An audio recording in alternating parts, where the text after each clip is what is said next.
कहते हैं जल ही जीवन है और इस जल के बिना जीना मुमकिन नहीं। लेकिन क्या आप जानते हैं कि इस पानी के लिए हमें कितना संघर्ष करना पड़ा।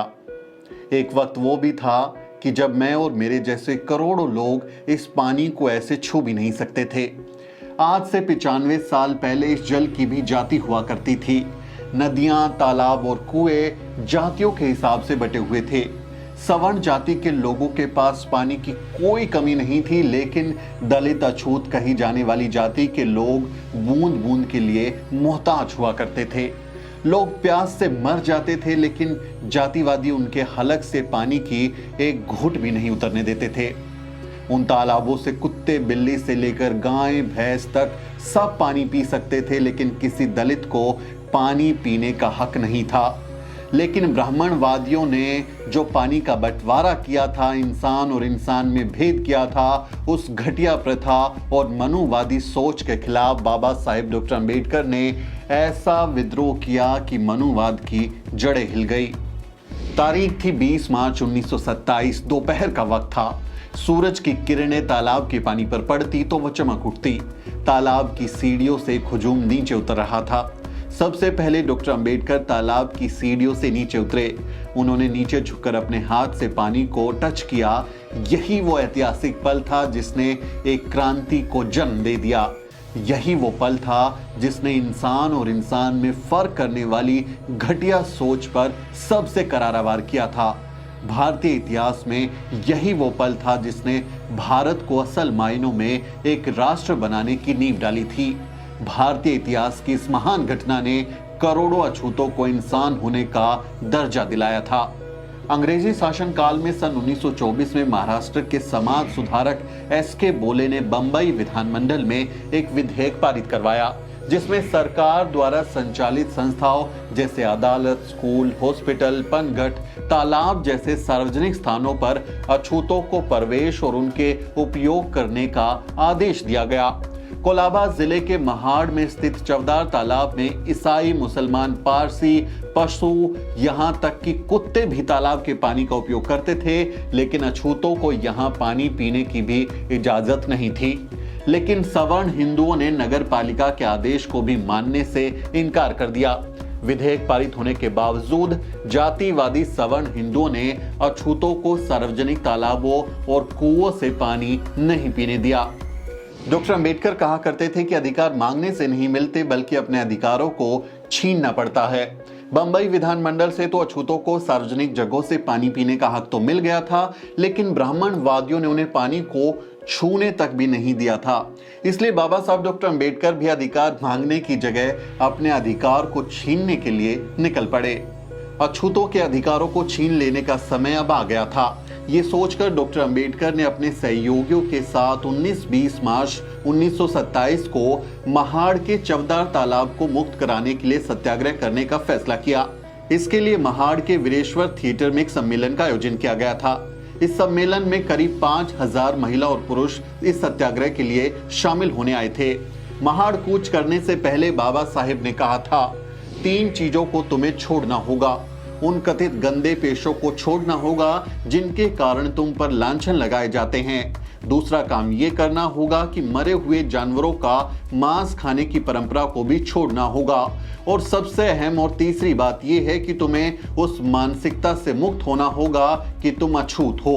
उन्होंने पीने के पानी पर सबके समान हक की बात दोहराते हुए कहा, क्या यहाँ हम इसलिए आए हैं कि हमें पीने के लिए पानी मैसर नहीं होता?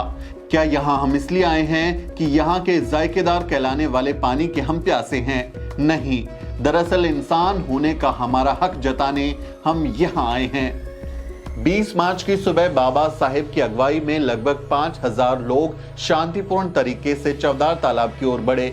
सभी लोग नारे लगा रहे थे, समानता की जय, शिवाजी महाराज की जय। सबसे पहले डॉक्टर अंबेडकर तालाब की सीढ़ियों से उतरे। सबसे पहले बाबा साहेब ने पानी में हाथ डाला और एक अंजलि भरकर पानी निकाला और उन्होंने कहा, इस पानी को पीने से हम अमर नहीं हो जाएंगे, लेकिन इससे ये साबित होगा कि हम भी इंसान हैं। इसके बाद उन्होंने अपनी पानी की घूंट भरी और फिर सभी लोगों ने पानी पी लिया। भारत के इतिहास में ये पहली घटना थी जब अछूतों ने सार्वजनिक तालाबों से पानी पिया था। यह अछूतों के लिए एक ऐतिहासिक क्षण था। वसुधैव कुटुंबकम, सनातनी परंपरा और कभी विश्व गुरु होने की दुहाई देने वाला भारतीय समाज असल मायनों में असंख्य जातियों और वर्गों में बटा हुआ है।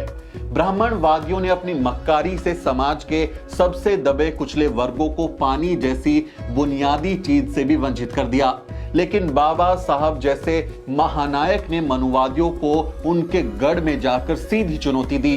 बाबा साहब ने भी पहली बार इतनी बड़ी संख्या में लोगों का नेतृत्व करते हुए अपने अधिकारों की मांग की थी।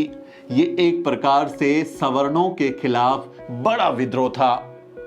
महाड़ सत्याग्रह दास्ता और गुलामी को तोड़ने की शुरुआत थी, लेकिन बौखलाए हिंदू अछूतों के साहस को बर्दाश्त नहीं कर पाए। अफवाह फैलाई गई कि चवदार तालाब को अपवित्र करने के बाद अछूतों की ये टोली वीरेश्वर मंदिर में भी दाखिल होने वाली है। जातिवादी सवर्णों ने डॉक्टर अंबेडकर के साथ आए लोगों पर लाठियों से बुरी तरह हमला कर दिया। महिलाओं से लेकर बच्चे और बुजुर्गों तक पर जातिवादियों का कहर बुरी तरह टूटा। डॉक्टर अंबेडकर ने हिंसा का रास्ता अपनाने से मना किया। उन्होंने अपने लोगों को किसी तरह शांत रखा। इस हमले में बहुत से लोग घायल हो गए। बाबा साहेब ने मनुवाद की गर्भनाल को ही काट दिया था, जिससे मनुवादी बुरी तरह बौखला गए थे। सवर्णों ने अछूतों के छूने से अपवित्र हुए चवदार तालाब का शुद्धिकरण करने के लिए गोबर और गोमूत्र को तालाब में डलवाया और मंत्रों के जरिए तालाब को शुद्ध करने का ढोंग किया। घटिया पने की हद देखिए, ये लोग तालाब में गोमूत्र डाल रहे थे, गाय के मूत्र को पी रहे थे, लेकिन किसी दलित का छुआ पानी इनके हलक में अटक जाता था। महाड़ सत्याग्रह को करीब 100 साल बीत गए हैं, लेकिन इतना वक्त गुजर जाने के बाद भी जाने कितने ही ऐसे लोग हैं जिनके अंदर जाति के वायरस ने संक्रमण फैलाया हुआ है। वो जाति के वायरस से पीड़ित हैं। वो आज भी गाय का मूत्र तो शौक से पी लेते हैं, लेकिन अगर कोई दलित उन्हें छू ले या पानी को छू ले तो उनकी जान हलक में आ जाती है। ऐसे घटिया लोग आज भी अपने आप को जन्म के आधार पर ऊंचा और दूसरों को नीचा मानते हैं। इस घटिया सोच से जबरदस्त टक्कर लेने के बाद बाबा साहेब ने आखिरकार हमें पानी पीने का अधिकार दिलवा ही दिया। 20 मार्च की घटना के बाद सवर्णों ने तालाब पर फिर से कब्जा कर लिया। इसके जवाब में डॉक्टर अंबेडकर ने फिर से 25 दिसंबर को सत्याग्रह की योजना बनाई। महाड़ सत्याग्रह के दूसरे चरण को सफल बनाने के लिए जगह जगह सम्मेलन किए गए। इसी कड़ी में बंबई में आयोजित एक सभा में 3 जुलाई 1927 को बाबा साहेब ने कहा था, सत्याग्रह का अर्थ लड़ाई है, लेकिन ये लड़ाई तलवार, बंदूकों, तोप या बम गोलों से नहीं करनी है, बल्कि हथियारों के बिना करनी है। जिस तरह पतुआखली, वैकोम जैसे स्थानों पर लोगों ने सत्याग्रह किया, उसी तरह महाड़ में हमें सत्याग्रह करना है। इस दौरान संभव है कि शांति भंग के नाम पर सरकार हमें जेल में डालने के लिए तैयार हो, इसलिए जेल जाने के लिए भी हमें तैयार रहना होगा। सत्याग्रह के लिए हमें ऐसे लोगों की जरूरत है जो निर्भीक और स्वाभिमानी हो। अस्पृश्यता यह अपने देह पर लगा कलंक है और इसे मिटाने के लिए जो प्रतिबद्ध हैं, वही लोग सत्याग्रह के लिए अपने नाम दर्ज करवा दें। बाबा साहेब के बुलावे पर हजारों लोग फिर से सत्याग्रह के लिए इकट्ठा हुए, लेकिन पुलिस ने हालात बिगड़ने की आशंका के मद्देनजर उन्हें आगे नहीं बढ़ने दिया। मजबूरी में महाड़ सत्याग्रह का दूसरा चरण रद्द करना पड़ा, लेकिन इसके बाद डॉक्टर अंबेडकर ने कानून का सहारा लिया। डॉक्टर अंबेडकर ने बंबई हाई कोर्ट में करीब 10 साल तक ये लड़ाई लड़ी और आखिरकार 17 दिसंबर 1936 को अछूतों को चवदार तालाब में पानी पीने का कानूनी अधिकार मिल गया। हाई कोर्ट ने यह फैसला सुनाया कि अब सार्वजनिक स्थानों पर कोई भी पानी पी सकता है। अछूतों के लिए ये एक ऐतिहासिक जीत थी। डॉक्टर अंबेडकर पानी जैसी बुनियादी चीज के लिए लड़ रहे थे, लेकिन उस समय के तमाम बुद्धिजीवी और समाज सुधारकों ने उनकी इस लड़ाई में कोई साथ नहीं दिया। शायद उन सवर्ण समाज सुधारकों के लिए इतनी बड़ी आबादी का पानी के लिए तरसना कोई बड़ी बात नहीं रही होगी। यहाँ तक कि उस समय के मीडिया ने भी बाबा साहब और उनके आंदोलन के खिलाफ खुलकर जहर उगला। अछूतों के इस ऐतिहासिक विद्रोह के प्रति मीडिया ने कट्टर जातिवादी रुख अपनाया। तमाम अखबारों ने डॉक्टर अंबेडकर के इस बागी तेवर के खिलाफ आग उगलना शुरू कर दिया। सनातनी हिंदुओं का एक समूह भाला नाम से अखबार निकालता था। उसने 28 मार्च को दलितों को चेतावनी देते हुए लिखा, आप लोग मंदिरों और जलाशयों को छूने की कोशिशें तुरंत बंद कर दो। और अगर ऐसा नहीं किया गया तो हम तुम लोगों को सबक सिखा देंगे। इसके जवाब में बाबा साहेब ने लिखा था, जो हमें सबक सिखाने की बात कर रहे हैं हम उनसे भी निपट लेंगे। महाड़ सत्याग्रह डॉक्टर अंबेडकर के जीवन की एक निर्णायक घटना थी। उस आंदोलन के बाद उन्होंने अपना पूरा जीवन वंचितों के उद्धार के लिए लगा दिया। वो अपनी आखिरी सांस तक अपने असंख्य संतानों के लिए एक ऐसा भारत बनाने में जुटे रहे जहां कोई भेदभाव ना हो, जहां समानता, न्याय और बंधुत्व की बात होती हो। आज मैं और आप जब मन चाहे पानी पी सकते हैं, जैसा चाहे वैसा पानी पी सकते हैं। आज हम 20 रुपए की पानी की बोतल से लेकर 200 रुपए तक की पानी की बोतल या उससे भी महंगी बोतल खरीदने के लायक हैं।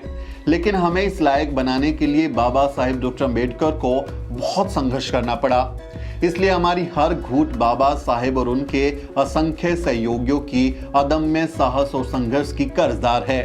इसलिए चौदार तालाब क्रांति दिवस पर पानी की घूंट पीते हुए हमें बाबा साहब का शुक्रिया अदा जरूर करना चाहिए।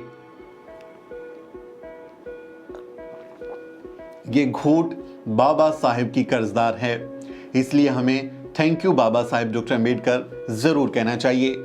आपका इस बारे में क्या कहना है? इस चौदार तालाब क्रांति दिवस और इस कहानी महाड़ सत्याग्रह के बारे में आपका क्या विचार है? इसके बारे में अपनी राय कमेंट बॉक्स में ज़रूर लिखें और पानी को बचाएं, क्योंकि पानी बहुत ज़रूरी है और पानी जो है वो बुनियादी चीज़ है। बाबा साहेब और उनके सहयोगियों ने बहुत मेहनत करके हमें पानी पीने का हक दिलाया है, इसलिए पानी को कंजर्व करना भी हमारी जिम्मेदारी बनती है। आपसे गुजारिश है कि इस वीडियो को आप दूसरे साथियों के साथ शेयर करें और हमारे चैनल को भी ज़रूर सब्सक्राइब करें। साथियों, मेरा नाम सुमित चौहान है और इस वीडियो स्टोरी में मेरी मदद कर रहे हैं मेरे सहयोगी मोहित और अजरा। फिर किसी वीडियो में मुलाकात होगी, तब तक के लिए जय भीम।